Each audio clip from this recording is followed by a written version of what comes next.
ठीक है, diplotene is recognised by the dissolution of the synaptonemal complex, dissolution, ठीक है, that is again the terminalisation and the tendency of the recombined homologous chromosome of the bivalent to separate from each other except at the sites of crossover. Yeah, you can say it is now look like a egg-shaped structure which is known as chiasmata. In oocytes of some vertebrates, diplotin can last for the months or year. That stage is known as dictyotin. ये भी ध्यान में रखना, dictyotin. Diakinesis में this is marked by the terminalization of chiasmata.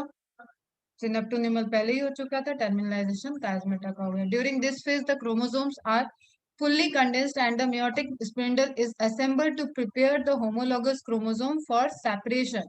जब आपका nuclear envelope हट गया तो this is transition phase with the metaphase. अब आपका जो भी ऐसे ऐसे होमोलोगस क्रोमोसोम होंगे पेयर में, उनको लाया जाएगा a towards the equator. By the end of diakinesis the nucleolus disappear and the nuclear envelopes also break down. Break down नहीं होगा, पूरा का पूरा ब्रेक डाउन आपका इनिशियली स्टार्ट हो गया था पैरेलली, न्यूक्लियर मेम्ब्रेन स्टार्ट हो जाता है ब्रेक डाउन होना, और ये लेट प्रोफेज तक वो डिसअपियर हो जाएगा. Diakinesis represent transition to metaphase. ध्यान में रखो ये, ठीक है. दिस इज क्वेश्चन जो हम बार बार बोल रहे हैं. लेट प्रोफेज आएगा, दैट इज ऑल्सो करेक्ट, लेकिन डायाकाइनेसिस ऑप्शन में दिया हुआ है तो that will be more appropriate, represent the transition to metaphase. अब प्रोफेज वन से क्या आएगा, फिर मेटाफेज वन आएगा. The bivalent chromosomes align on the equatorial plate, the microtubules from the opposite poles of the spindle attached to the kinetochore of homologous chromosome. ठीक है. जो ध्यान में रखना है आपको, हम इमेज से बता दें कि यहाँ इक्वेटर से इक्वी डिस्टेंस पे क्रोमोसोम अरेंज्ड होते हैं, न कि एक क्रोमोसोम इक्वेटर पे अरेंज्ड होता है लाइक माइटोसिस. यही डिफरेंस है में, और इसी वजह से उसका एक सेंट्रियोल से निकलने वाला जो स्पिंडल थ्रेड निकल रहा है वो आपका अटैच होगा सिर्फ एक साइड के काइनेटोकोर से, इधर का इधर, इधर का इधर. क्लियर बच्चा? And that is the result कि आपका ये क्रोमोसोम स्प्लिट नहीं होगा और ये इधर किधर टुवर्ड्स द पोल मूव कर जाएगा और नंबर ऑफ क्रोमोसोम हाफ हो जाता है, but DNA content is still double. ठीक है बेटा, स्प्लिटिंग नहीं हुआ है यहाँ पे. ठीक, क्रोमोसोम हाफ हो गया है. क्रोमोसोम हाफ कैसे हुआ? जो आपका रिकॉम्बिनेशन बना था उसके बाद जो सेपरेशन होना था, इन सारे क्रोमोसोम को ले जाया गया इक्वेटर की तरफ, एंड इक्वल टू इक्वेटर से इक्वी डिस्टेंस पे लेफ्ट और राइट पे दोनों को अरेंज कर दिया गया. एंड ये अरेंजमेंट ऑलरेडी जो स्पिंडल फाइबर्स वहां से अटैच्ड है उनकी वजह से हो रहा है, and that's why it result in the distribution of chromosome number half and half. आधे इधर चले जाएंगे होमोलोगस, आधे इधर चले गए, मतलब एक एक होमोलोगस पेयर का एक इधर चला जाएगा और एक दूसरे सेंट्रियोल की तरफ चला जाएगा. ये एनाफेज में होगा. ठीक, अब इधर तो बहुत डिटेल में कुछ ऐसा है नहीं, जस्ट आपको वो क्वेश्चंस ध्यान में रखने हैं. स्प्लिटिंग हुई या नहीं हुई, एनाफेज में क्या होता है, मेटाफेज में इक्वेटर पे अरेंज है, नंबर ऑफ क्रोमोसोम आप इक्वेटर पे जब है नियर बाय एकदम स्ट्रेटेंड है तभी आप देख सकते हो, शेप ऑफ क्रोमोसोम आप एनाफेज में देख सकते हो. इस तरीके के क्वेश्चन आपको ध्यान में रखने हैं. बाकी मैकेनिज्म में डिटेल सिर्फ मियोसिस के प्रोफेज वन में ही है मैक्सिमम, जहाँ पे मल्टीपल स्टेप्स आपको दिख रहे हैं. Anaphase one, the homologous chromosome separate while sister chromatid remain associate at their centromere. तो ये आपस में क्या है, सिस्टर क्रोमेटिड है, ये अभी अटैच्ड है एक दूसरे के साथ. Telophase one, the nuclear membrane and nucleolus reappear. Telophase चला गया मतलब लास्ट. अब लास्ट में ये साइटोकाइनेसिस के साथ ओवरलैप दिखेगा बेटा. ठीक है, तो टीलोफेज में nuclear membrane and nucleolus reappear, cytokinesis follows and this is called as dyad of cells. दो सेल दिखेंगे आपको. ठीक है, dyad of cell. Although in many cases the chromosome do undergo some dispersion, they do not reach the extremely extended state of the interphase nucleus. क्या कह रहा है ये? Although in many cases the chromosome do undergo some dispersion, they do not reach the extremely extended stage of interphase nucleus, ये mix कर रहा है, cytokinesis की लाइन बोल रहा है टेलोफेज डाल के, ठीक है। तो ट्रांजिशन फेज है ही, हमें पता है यहाँ पे पैरेलली साइटोकाइनेसिस स्टेट स्टार्ट हो जाएगी, ठीक। और यहाँ पे जो आपका है कि जो बीच में गैप आएगा, मतलब मियोसिस 2 में जाने के पहले जो गैप आएगा, that gap is known as interkinesis. और इस इंटरकाइनेसिस में क्या एब्सेंट होगा, एस फेज एब्सेंट होगा। The stage between the two meiotic division is called as interkinesis and generally short-lived, क्योंकि हमें पता है जो S phase है वो यहाँ पे नहीं है। तो इजी क्वेश्चन है कि इंटरफेज और इंटरकाइनेसिस में शॉर्टर कौन है, लॉन्गर कौन है, तो इंटरफेज लॉन्गर होगी, इंटरकाइनेसिस शॉर्टर होगी। क्यों शॉर्टर है, एस फेज अब्सेंट है वहां पे। There is no replication of DNA during interkinesis, क्योंकि आपका जो अभी कैरियोप्लाज्मिक इंडेक्स है वो तो स्टिल डबल है, ठीक है। सेल के अंदर double amount of DNA present है, उसको आपको अलग करना है। तो अभी फिर से दोबारा एस फेज की तो रिक्वायरमेंट ही नहीं है, डीएनए है, उसको डबल अमाउंट ऑफ डीएनए जो 4C स्टेज में अभी भी प्रेजेंट है उसको आपको सेपरेट करना है, clear. Followed by the prophase 2, a much simpler prophase 1, एकदम जस्ट लाइक अब यहाँ माइटोसिस वाले ही स्टेप होंगे। प्रोफेज 2 में meiosis 2 is initiated immediately after cytokinesis and interkinesis, ठीक है। Usually before the chromosomes have fully elongated, अब यहाँ पे ध्यान में रखना है interkinesis. In contrast to meiosis 1, meiosis 2 resembles a normal mitosis. The nuclear membrane disappear by the end of prophase 2. फिर से जो टेलोफेज में बनी थी वो न्यूक्लियर मेम्ब्रेन, न्यूक्लियोलस सब डिसअपियर होगा। The chromosomes again become compact, chromosome जो फ्री हो गए थे क्रोमेटिन में कन्वर्ट हो गए थे टेलोफेज के टाइम, वो आपके फिर से कंडेंसेशन स्टार्ट हो जाएंगे। Metaphase 2, at this stage the chromosome align at the equator and the microtubule from opposite poles of the spindle get attached to the kinetochore. अब क्या होगा कि एक क्रोमोसोम में, एक क्रोमोसोम की जो आपकी सेंट्रोमियर है उसके इधर काइनेटोकोर है, इधर भी काइनेटोकोर प्लेट है, इन काइनेटोकोर प्लेट पे आके आपके स्पिंडल फाइबर्स आके अटैच्ड होंगे, clear. Now it is the stage जब स्प्लिटिंग होगा, सेंट्रोमियर से दोनों सिस्टर क्रोमेटिड स्प्लिट कर जाएंगी एनाफेज 2 में।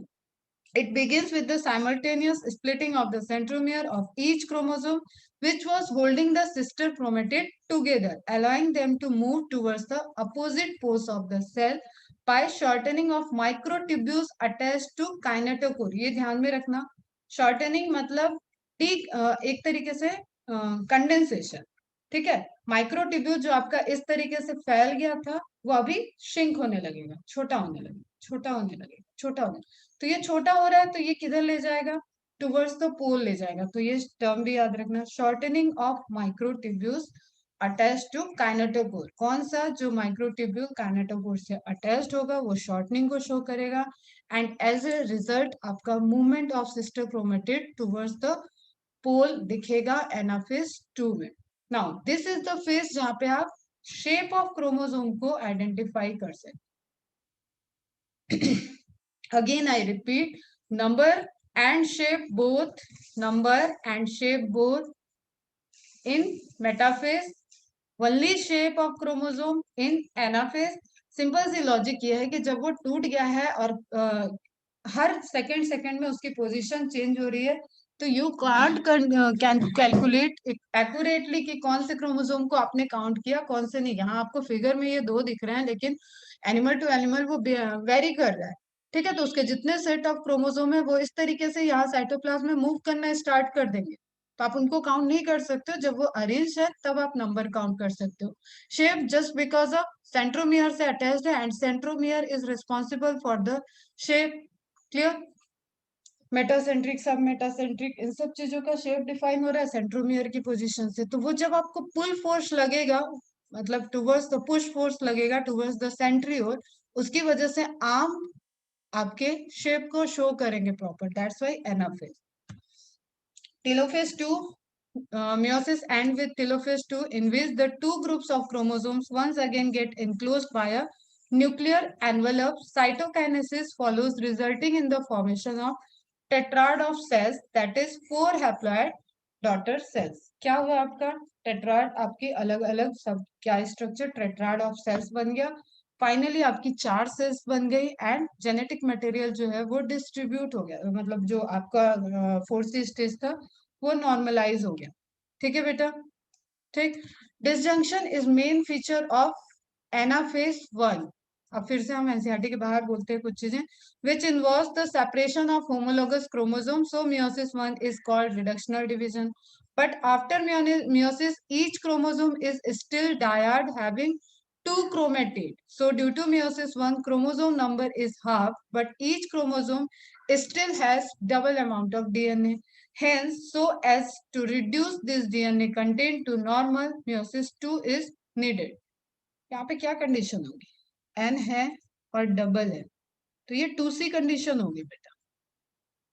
एन है एन डबल है, 4C तो हम तब ले रहे हैं जब 2N में डबल अमाउंट हो, तो एन है और डबल है। Is it correct? ठीक बोल रहे हैं हम जियाद कौशिक?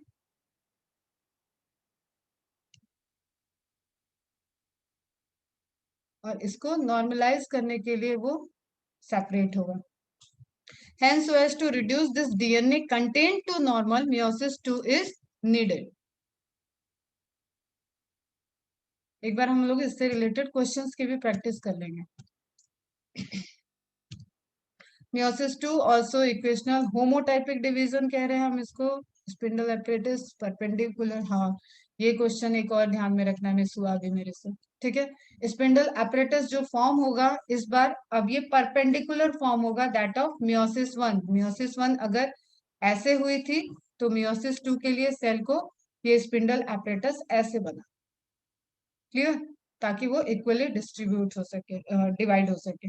द प्रोफेज 2 दो एक्सिस, मतलब एक बार सेल ने इस एक्सिस पे डिवाइड किया तो दूसरी बार ये जो आपके डॉटर सेल्स बनी है दो, ये इस एक्सिस पे डिवाइड करेंगे। क्लियर? नोट डाउन कर लेना इस पॉइंट को। The nuclear apparatus organized perpendicular to that of meiosis 1. The prophase 2 has 3 subphases which are exactly similar to the mitosis prophase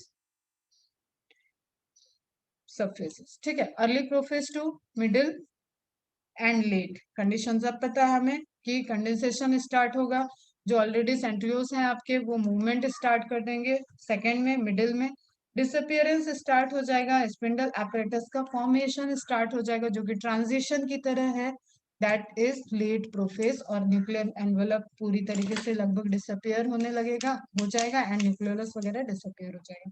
metaphase 2 is it is the just like mitosis metaphase. The chromosome arranged them on equator is centromere joined by the spindle fibers of both poles. Then separation. The splitting of chromosomes, splitting of centromere कहाँ हुआ? Anaphase 2 में. Dyad becomes monad in this phase. This is again question. जो आपका sister chromatid थी तो ये died condition है। जब होमोलॉगस, फिर से हम रिपीट कर रहे हैं, सुन लो, जब होमोलॉगस है तो ये बाइवेलेंट टेट्राड कंडीशन है। क्लियर? अब डायड को आपने स्प्लिट कर दिया तो डायड बिकम्स मोनाड। ठीक है, and finally normalise the amount of DNA.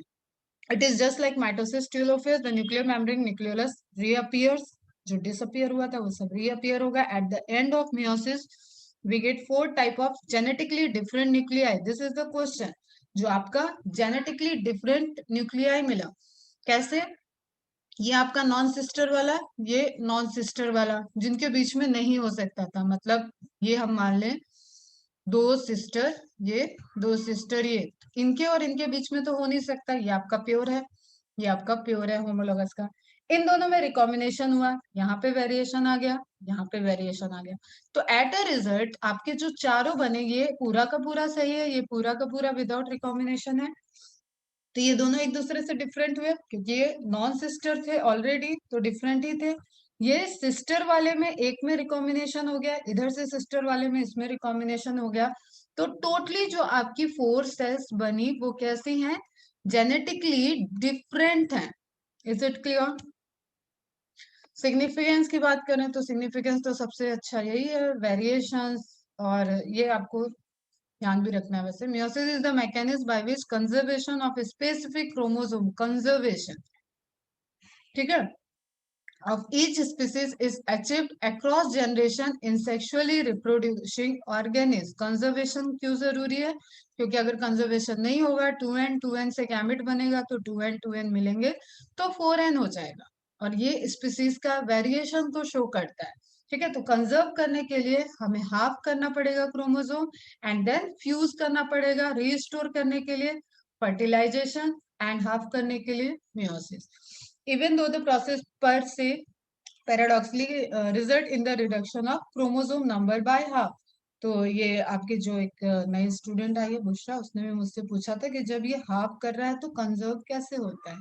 ठीक है, और आप लोग को मैंने क्लास में बता रखा है कि ये हाफ कर रहा है एंड देन रीस्टोर होता है फर्टिलाइजेशन के साथ। तो आपको ये जो पैराग्राफ है इसमें हिडन दिया दिया हुआ नहीं है। ये जब कंजर्वेशन की बात कर रहा है तो इसको दोनों मैकेनिज्म को इन्वॉल्व करना पड़ेगा कि कंजर्वेशन ऑफ स्पेसिफिक क्रोमोसोम। तो more suitable answer is by the meiosis and fertilisation both. Clear, meiosis से हाफ होता है, फर्टिलाइजेशन से रीस्टोर होता है। ठीक है बच्चा, it also increases the genetic variability in the population of organism. जितना वेरिएशन रहेगा उतना हमें पता है कि जब भी हमारे पास चैलेंजेस आएंगे तो वहां पे नेचुरल सिलेक्शन की प्रोसेस वर्क करेगी। ठीक है, तो variations are very important for the process of evolution. और बहुत अच्छे से बेटा ये पैराग्राफ सब खत्म करो, क्योंकि यही लाइनें क्वेश्चन बन रही है। ठीक है, ये सब लाइनें क्वेश्चन आ रही हैं जब आपको पूछा जा रहा है। ठीक है, यहाँ पे हुआ है एंड, और थोड़ा टाइम बाकी है, मैं दोबारा इसमें चलती हूँ, कुछ उस दिन के पॉइंट्स और बता रहे हैं, सुनना ध्यान से। चैप्टर तो हो गया एंड।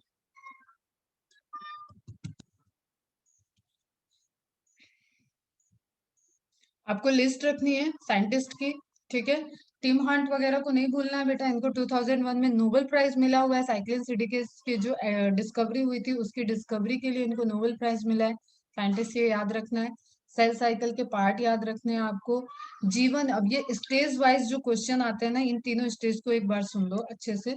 जीवन फेज में आपका क्या क्या हो रहा है? प्रोडक्शन ऑफ राइबोसोम, दिख रहा है ना स्लाइड? एंड कर दिया था मैंने, दोबारा ज्वाइन किया है। Production of ribosome, structural and function, protein synthesis.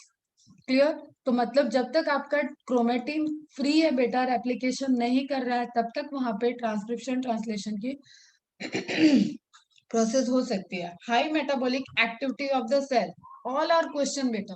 High metabolic activity of the cell, most of the cell growth takes place in G1 phase. The decision of cell division takes place in this phase. जब load बढ़ रहा है, load बढ़ रहा है, तब हम बोलते हैं कि मम्मी के ऊपर कुकिंग का लोड बढ़ रहा है, तो मम्मी सर्वेंट को हायर करने की बात करती है। ठीक है, मम्मी तो अपने आप को डबल नहीं कर सकती ना, तो उसी तरीके से लोड बढ़ रहा है मतलब मोस्ट हाईली मेटाबॉलिक एक्टिविटी कौन सी हो जाएगी? G1 फेज में। एंड उसी लोड की वजह से ये डिसाइड करेगी सेल, सारा इंडेक्स बिगड़ेगा, साइटोप्लाज्मिक रेशियो बिगड़ेगा कि अब इसको डिवीजन करना है। ठीक, इंटेंसिव सेलुलर सिंथेसिस हो रही है। क्या क्या सिंथेसाइज हो रहा है? Lysosome, Golgi body, vacuole, ER and other cell organelle except mitochondria and chloroplast. This is question, कहाँ होंगे ये सिंथेसाइज? G2 फेज में। Clear, synthesis of mRNA, rRNA, tRNA, ये भी क्वेश्चन है। क्या नहीं सिंथेसाइज हो रहा है यहाँ पे? डीएनए नहीं हो रहा है।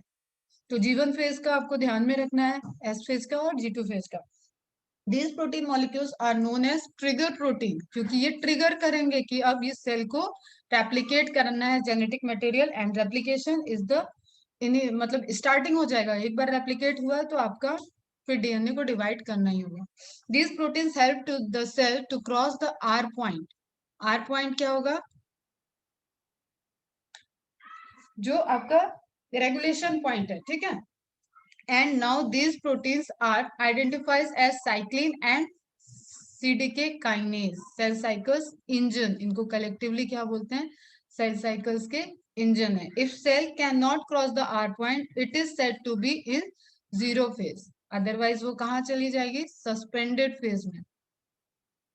सस्पेंडेड फेज, सुन रहे हो ना ध्यान से सब? It becomes a permanent cell and undergoes in differentiation. Permanent cell हो जाएगी ऐसी परमानेंट सेल जो डिफ्रेंशिएट कर सकती है आपको एनिमल सेल में ध्यान में रखना है muscle cells, heart cell and neurons, जिसमें मसल सेल और हार्ट सेल रिगेन कर सकती है, वापस से जीवन फेज में आके डिवाइड कर सकती है अगर उनको कॉल ऑफ किया जाएगा, तो न्यूरॉन सेल नहीं करेगी।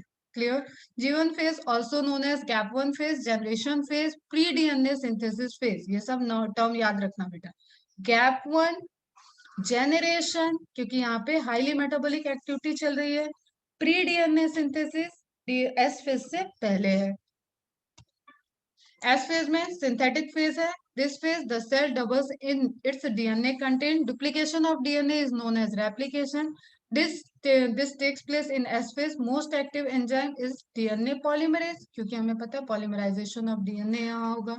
Replication is characteristic of S phase. Histone protein are synthesized in S phase. And for that statement, more accurate answer is G1 and S phase. और एक को सेलेक्ट करना पड़ेगा, तो S phase. ध्यान से सुन रहे हो ना? Once a cell double its DNA content, it must divide to reduce its DNA to normal. G2 phase, post DNA synthesis phase, pre mitotic gap phase. अब सीक्वेंस आपको जो ध्यान रखना है उसकी वजह से ये टर्म मिल रहा है। एम से mitotic, pre mitotic gap phase. G2 का नाम नहीं ले रहा है, पूछ रहा है माइटोटिक के जस्ट पहले वाली गैप फेज कौन सी है, तो G2। ठीक है। Intensive cellular synthesis, cellular synthesis यहाँ पे भी इंटेंसिव है। क्यों? क्योंकि आपको ऐसी चीज बनानी है जो एनर्जी प्रोडक्शन के लिए आपको चाहिए, और वो चीजें क्या है, माइटोकॉन्ड्रिया और क्लोरोप्लास्ट। ठीक है। तो डिवीजन ऑफ माइटोकॉन्ड्रिया, अब हमें ये फिर से याद रखो, cell within cell theory. Prokaryote cell के अंदर जो सिम्बियोटिक एसोसिएशन वाली थ्योरी है वो माइटोकॉन्ड्रिया और क्लोरोप्लास्ट के लिए है। माइटोकॉन्ड्रिया और क्लोरोप्लास्ट बाइनरी फ्यूजन से डिवाइड करते हैं, तो इनका रेप्लिकेशन, इनका डिवाइड होना मतलब इन पे डिपेंडेंट है। इनके इंटरनल एंजाइम्स होते हैं, इनका अपना डीएनए है, इनका ribosomal unit 70S ribosome unit है, उसकी वजह से ये डिवाइड करेंगे। किस स्टेज में? G2 स्टेज में, G2 फेज में। Spindle fibres are synthesised in this phase, क्योंकि अब जाने वाला है एम फेज में, और एम फेज में ही रिक्वायरमेंट है स्पिंडल एपरेटस फॉर्मेशन की, तो उसकी तैयारी कहाँ पे होगी? G2 फेज में। Rest of the cellular synthesis takes place, बाकी सारी चीजें आपकी चलती रहेगी, क्योंकि डीएनए आपका रेप्लिकेट कर चुका है और ये सब प्रोटीन प्रोटीन बन रहा है, तो मतलब वहां पे क्रोमेटिन के फॉर्म में ही डीएनए है। Clear? Molecular basis of cell cycle क्या कहता है कि ये जो सारी चीजें हैं ये अंडर जेनेटिकली कंट्रोल्ड हैं। जो डीएनए है वो इसको कंट्रोल भी कर रहा है, और अपने कंट्रोल्ड में इसको रिपेयर भी कर सकता है, टर्मिनेट भी कर सकता है। मॉलिक्यूलर लेवल पे आप उसको जो चेक पॉइंट्स है वहां पे सिंथेसिस को टर्मिनेट कर सकते हैं कंट्रोल वे में, या नेक्स्ट स्टेज में उसको सिग्नल दे सकते हैं कि हाँ everything is okay, now you can go for the next level. जैसे गेम खेलते हो ना, एक लेवल जीतते जाते हो, आगे बढ़ते जाते हो। अब यहाँ पे आपको याद रखना है, ये स्टडी जो हुई थी ईस्ट पे हुई थी, budding yeast and fusion yeast. Saccharomyces cerevisiae budding yeast होते हैं, इसका बहुत बार नाम सुने हो। Schizosaccharomyces pombe, that is fusion yeast. ठीक है। अब आपको जो ध्यान में, two key classes of regulatory molecules that are determine a cell progress through the cell cycle is cyclin and cyclin dependent kinase, CDK। ठीक है। और इसके लिए हार्टवेल, हंट एंड नर्स को नोबेल प्राइज दिया गया है 2001 में, एंड सबसे पहला भी जो डिस्कवरी किया था वो हंट ने कर दिया था 1978 around. The cell cycle mutant of yeast varies varieties were used to discover these regulator of cell cycle.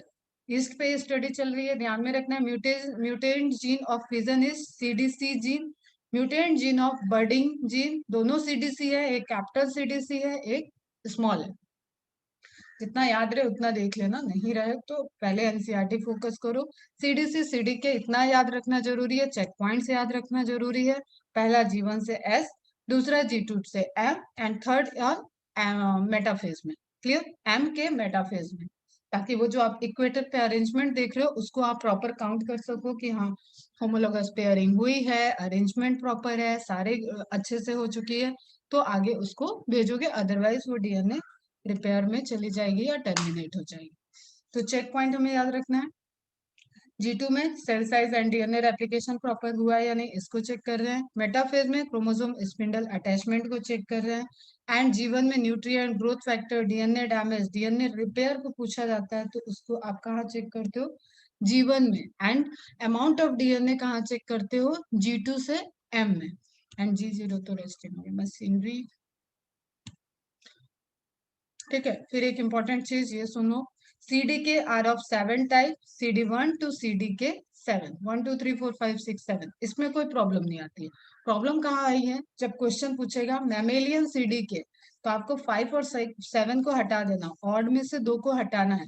ठीक है, तो CD1, CDK2, CD3, CD4, CD6 are more important, are important in mammalian. अब कौन सा क्या कंट्रोल करता है बेटा? देखो, कैंसर सेल जो डेली आपके बॉडी में फॉर्म होती है, डिवाइड होता है, उसको भी इन्हीं सब चीजों, चेक पॉइंट से PBR30 जो जीन होता है, क्या बोलते हैं, P53 जो जीन होता है, वो एक तरीके से वो है गार्ड। ठीक है, एक गार्ड है जो देख रहा है इन सारी प्रोसेस को, उसी के वेरिएशंस हैं जो यहाँ पे इन्वॉल्व होते हैं। तो CD1, CD2, 3, 4, 6 ये ज्यादा आपके एक्टिव हैं किसमें? मैमल्स में। ऑल्दो 5 और 7 प्रेजेंट है, लेकिन उनका इंपॉर्टेंस कम है। मेजॉरिटी ऑफ एनिमल्स में क्या है important? CD1 and CDK2, CDK1 and 2। 3 types हैं। कैसे? जहां चेक चेक हो रहा है बेटा, वहां वहां के हिसाब से साइक्लिन के टाइप्स हो जाएंगे। तो G1 cyclin, S cyclin, mitotic cyclin. Check point पे चेक करने के लिए है। P53 जीन को वॉचमैन, गार्ड ऑफ जीनोम कहते हैं। Respond to damage DNA and abnormal DNA, कोई भी डीएनए डैमेज हो रहा है, एबनॉर्मल डीएनए सिंथेसिस हो गई है, तो उसको ये रिस्पॉन्ड करेगा एंड उसको क्रॉस कर देगा। अदरवाइज जब P53 आपका डैमेज होता है, तभी वो ऑन्कोजीन को एक्टिवेट कर देता है एंड अनकंट्रोल सेल डिवीजन में वो सेल चली जाती है and that form the cancer. Clear? Tumour का फॉर्मेशन होगा और उसमें कैंसर फिर आगे हो जाएगा। इन मोर देन, देखो, 50% of cancer the P53 gene is mutated. ठीक है, बस अमाउंट ऑफ डीएनए को भी एक बार देखो।